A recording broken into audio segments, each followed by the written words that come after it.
আমাদের বেহালাবাসীর কাছে কালী পুজো দুর্গাপুজো ছাড়াও আর একটা উৎসব হলো চণ্ডী পুজো। আর চণ্ডী পুজো মানেই তো চণ্ডী মেলা।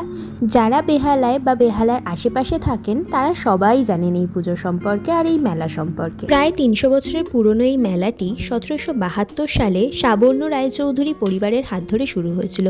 প্রতি বছর অঘ্রাণ মাসের শুক্লা অষ্টমীতে এই পুজো হয় আর এই মেলাটি চলতে থাকে 10 দিন ধরে। মেলাতে ঢুকেই প্রথমে মায়ের দর্শন করে নিয়েছিলাম। ভীষণই বড় হয় এই মেলাটি আর বিভিন্ন রকমের দোকান এখানে বসে। দেখো এই হোম ডেকোরের দোকানে কি সুন্দর সুন্দর সব জিনিসগুলো পাওয়া যাচ্ছিল।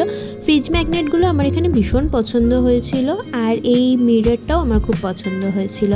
অনেক দূর দূর থেকেও মানুষ এখানে মেলা ঘুরতে আসে। মেলা মানেই তো বাদাম ভাজা আর জিলিপি, তাই আমিও কিছু বাদাম ভাজা মেলা থেকে কিনে নিয়েছিলাম। সুন্দর না বেলুনগুলো? এখানে কিন্তু ফার্নিচারও পাওয়া যায়, তো যারা যারা ফার্নিচার কিনতে চায় তারা কিনতে পারবে। এগুলো হোম ডেকোরের জন্য খুব ভালো। তারপর খেয়ে নিয়েছিলাম ফুচকা আর মোমো স্যুপটাতে আমার শ্যামা পোকা পড়ে গেছিলো। ব্যাস এতটাই, টাটা।